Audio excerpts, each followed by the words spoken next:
Hello and welcome. Thank you so much for joining me today. We're going to be talking about epic stories. You know, Frog Super put a message below one of my recent videos, and he said, "Can you tell us some epic stories you have in magic?"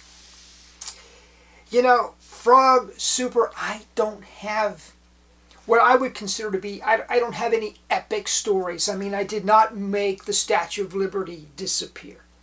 I have not appeared on Penn and Teller Fool Us. I've not even appeared on local television. So I'm not sure that I have epic stories, but what I do have are some memorable stories. Stories that happened to me. And you know what? Every time I go out to perform, which right now is several times a week, invariably something happens. Now, it doesn't trigger the memory all the time. I don't retain it like I used to. But invariably there's a story almost every single time. But here's a few that have stuck in my mind and continue to resonate with me. You know, growing up, I had a very unique childhood. I saw George Gobel as a child. He's the one that influenced me the most to get involved in magic. He came to my Cub Scout group. I was a Cub Scout at the time. He performed for my den. So, not my den, but my pack. So I saw George there, and then I saw his full illusion show when I was maybe 10 or 11 years old. This was well before the Doug Henning period. Doug Henning, of course, had a great influence on me as well, as did many other people, including my grandfather. But I had the privilege of growing up having seen George Gobel live, and I consider that epic. I also had the privilege of knowing personally Phil Thomas and actually running errands for the shop and going to the shop on a weekly basis. My father would take me to the Yogi Magic Mart, which at the time was located on Charles Street in downtown Baltimore. My dad would drop me off. Now bear in mind, I'm 10, 11, 12 years old, maybe 13. Pretty much from the time I was maybe 8 or 9 until the time I was in my teens, I went down there every single Saturday. My dad would drop me off in the morning, and I would run errands all day long for Phil Thomas. And at the end of the day, as a reward for running errands for him, he would give me a trick. Well, the fact is, Phil Thomas is one of the greats in terms of magic dealing. The Yogi Magic Mart was the epicenter for magic for many years. And I didn't know it at the time. I didn't know how valuable it was. I didn't know how valuable the experience were. But knowing Phil Thomas and listening to his wisdom and having his guidance, to me, is certainly an epic story. An epic story. I continue to refer to Phil Thomas in my show today. I talk about Phil Thomas. And I still have some of the tricks that he gave me as a reward for working for him. And I occasionally I do those in my show, and I acknowledge Phil Thomas in doing that. So to me, having seen George Gobel live performing both his illusion show and his Cub Scout show, having had the influence of Phil Thomas in my life, those are epic. In terms of magic, performance magic, the first story I want to share with you isn't my performance. I'm not sure who was doing it. And even if I knew, I would not say. Because it's that kind of a thing. But I was involved with the Society of American Magicians Assembly 6. George Gobel, not George Gobel, I meant George Densey, Joe Bruno, Stan Bluzevich, a number of other guys. We were all involved together. Howard Katz, and I used to book the shows for Assembly 6. We did a number of shows in a variety of places, but one in particular. And I don't think I booked this show. I think maybe George Densey might have done it. But it was up in Pennsylvania. It was a good drive up in Pennsylvania. I remember it was a long drive, maybe an hour and a half to get to the show site. It was an auditorium, and tickets had been sold for this show, and so the audience it was a full audience, and a stage had been constructed, and the stage was not constructed properly, and so if you walked on it, the stage would shift like this. It would actually bump. And one of the guys, I'm not sure which one, but one of them was doing copenitro. If you know that trick, copenitro. To give you an idea, that you have a wooden base, a shot glass that sets on the wooden base, and a tumbler or glass that sets over the shot glass. Then you have a coin stand displaying 4 coins. You pick up each coin and it penetrates the glass into the shot glass. So it's a wonderful trick, invented in the 1940s. Maybe I'll do a presentation on copenitro at some point. But one of the guys was doing copenitro. And he displayed all 4 coins and he stepped forward. When he stepped forward, the stage shifted and all 4 coins vanished instantly. He turned around and looked as perplexed as everybody else in the theater was. There was a moment of hush and quiet, and then the audience began to applaud. They thought that was the trick. And it was fantastic. It was just one of those things that happened. I got a kick out of it then. I got a kick out of it now. Another story. So I'm doing a full stage illusion show. I've got my assistant Jill, and it's a full stage. There's a curtain, and a guy comes backstage and introduces himself as a magician. And so I welcome him. I welcome him backstage. I'm glad to have him. And I was busy making preparations for curtain. Curtain was going to open. My show was going to go on. I'm busy making preparations for this. Jill is busy making preparations for this. And as the show progresses, every single prop had been tampered with. Every single one. Every prop was out of alignment. It was out of place. Something was wrong. This guy came backstage, introduced himself as a magician. I accepted him as such, and he tampered with every single prop. Believe me, that has made me paranoid ever since. I check and double check my props. Of course, today I'm not doing a big illusion show. I don't have props everywhere. My props are centered in one place, but I keep a very watchful eye on those things. Now, the great Carl Ballantine used to do a joke where he'd throw his hands down in frustration. He'd look to the side of the stage and say, "All right, who's been messing with the props?" It's funny when he did it because it was part of his act. But when it happened to me, it wasn't so funny. Now I made adjustments. I got through it. You might be thinking, what happens in a situation like that? Well, I'll tell you. First of all, the audience doesn't know that things are out of place, that things are out of alignment.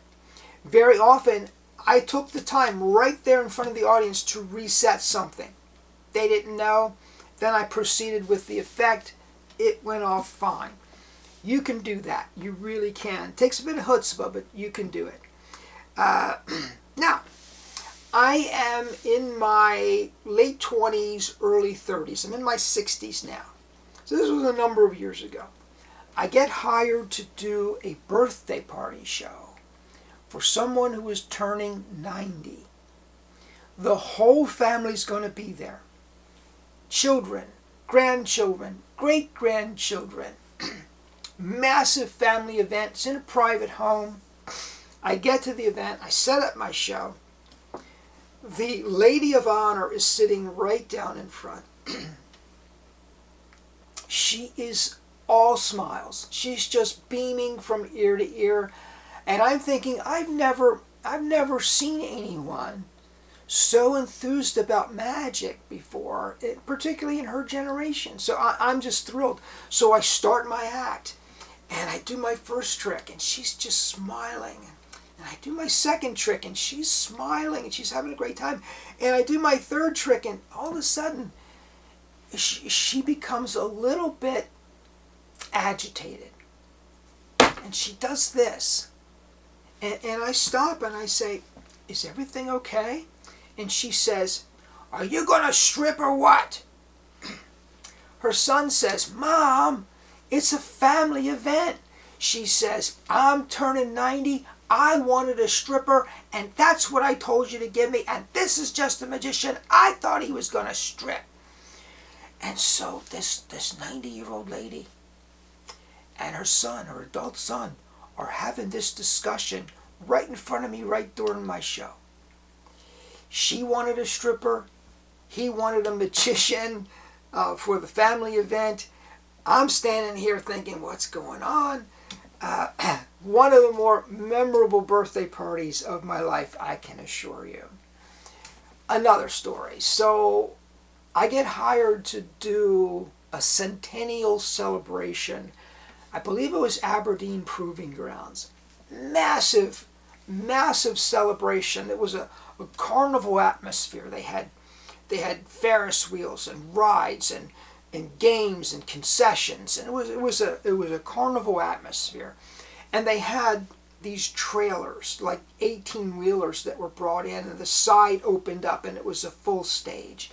And so they had several of these around the proving grounds, and I was assigned to one, and the act before me was supposed to be a Michael Jackson imitator, and then the act after me was a quartet. Now the producer thought, well, the Michael Jackson imitator, and this was a few years ago when Michael Jackson was still alive and very popular, and the producer thought, well, I'm going to have Michael Jackson for the kids, and Dave, his illusion show, will bridge the gap. And I was doing a full illusion show. I was doing the sword basket and the sub trunk and the zigzag girl illusion. I was doing a full illusion show. So I had Jill with me, and so he thought, well, Michael Jackson's for the kids. David will bridge the gap. The kids will enjoy him. The parents will enjoy him. And then the quartet is pretty much for the adults. So the kids will wander somewhere else. The adults will stay and watch the quartet. So Michael Jackson was supposed to go on. I don't remember the exact times, but I think he was supposed to go on at 1. I was supposed to go on at 2. The quartet was supposed to come on at 3. And I got there early, got my sound hooked up to their sound. So we did sound checks. Everything was fine. My illusion show was set up and ready, but it was in the back. It was covered so that Michael Jackson had the full stage to himself. And 1 o'clock comes, and it's 1:05, and it's 1:10, and the crowd is screaming, Michael, Michael, Michael, Michael, because it's in the program. He's supposed to be there at 1 o'clock. No Michael Jackson imitator. He did not show up. So the producer says to me, can you go out? So the crowd's screaming, Michael, Michael, Michael. And I walk out and I start doing my magic. They boo me. They boo me. They don't want a magician. They want the Michael Jackson imitator. So I go out. I'm doing the Gene Anderson paper tear. They don't want me. They want the Michael Jackson imitator. They're screaming, Michael, Michael, Michael. I'm doing the Gene Anderson paper tear. They're booing while I'm tearing the paper. They're booing. They're screaming. They're heckling me. I restore the paper. All of a sudden, there's applause. The crowd is with me. Fantastic. So I go into my show. I do the Gene Anderson paper tear. That really, if you've never done the Gene Anderson paper tear, it is an absolute marvel. It captured that audience's attention. It held their attention. I was able to move on with my act. So I go into my next effect. My next effect, I think the sword basket was next. Jill and I had a wonderful presentation for that. They loved it. They were with me at this point. I think I did the Bill and Lemon at one point. So I'm about 15, 20 minutes into my act, a 1-hour act. Michael Jackson shows up. Now it would have been okay if he'd shown up and gone backstage and no one knew he was there. But this guy shows up and he comes almost onto the stage. He's standing on the stairs of the stage. Everybody sees him. All of a sudden, I lose them again. Now they're back to screaming, Michael, Michael, Michael. And this guy's beginning to do his act during my act. I look over to the producer who's standing over here and he says, get off the stage, get off the stage. So, my props are still on the stage, you know. I get off the stage, Michael Jackson comes on, they're screaming, they're having a good time. You know, I had a 1 hour, 60-minute act ready to go. I did maybe 20 minutes of that act. I got paid. I got paid my regular fee. Michael Jackson did his thing, and then the quartet came on, did their thing. I was done for the day. That was a memorable event, I can tell you. Another story. So I'm working at a retirement center. All kinds of things happen in retirement centers. And I got this lady down in front, just like the 90-year-old, man. She is into the show. I'm telling you, she's the kind of person that you draw energy from. She's sitting down in front, she's just beaming at me. So I'm doing my act. At the time, it was pretty much, I was into my manipulation phase. I was doing the billiard balls and the linking rings and card manipulations. I was doing the whole bit. And I'm doing my act, and it comes time to use a volunteer, and this woman is really with me. You know, you want the people that are with you, the people that are really into the show. You want that energy. So obviously, I don't want to get her up on stage, but I go down to her and I have her select a card. And I have the card mixed back in the deck and shuffle, shuffle, shuffle, mix, mix, mix. And I produce the selected card and I say, is that your card? There's a person in the back. Screams. She's blind. She's staring at me. She's laughing. She's having a good time, but she can't see past her nose. She had no idea what card she selected. Hey, folks, that burned in my mind. I'll tell you what I do now. I have a card selected. I say to the person, show it to your neighbor. Show it to the people in back of you. Show it to a number of people. I'll turn my back while you do that. I make sure that a lot of people see that card.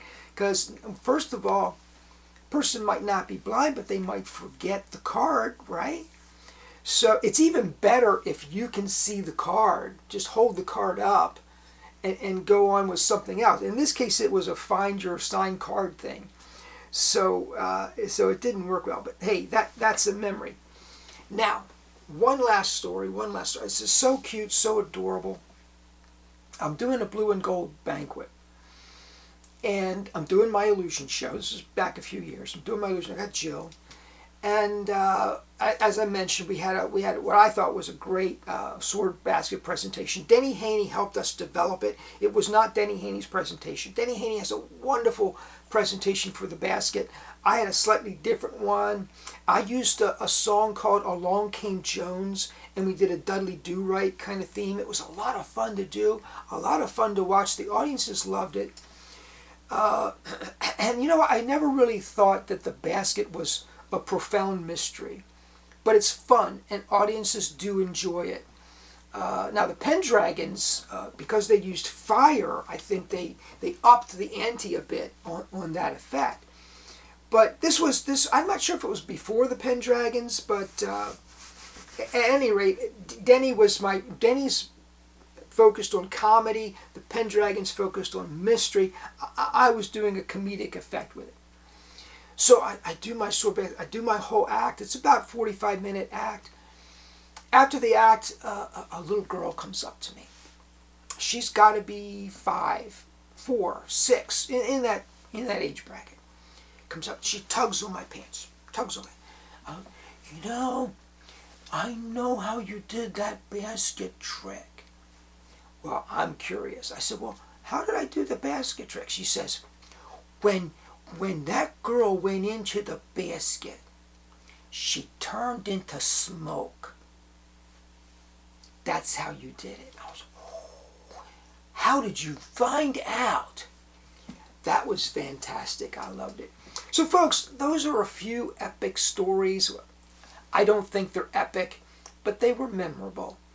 Thank you so much, Frog Super, for asking. I hope you enjoyed this. Thank you so much for joining me. Please subscribe if you've not done so already, and please comment down below. I love your comments.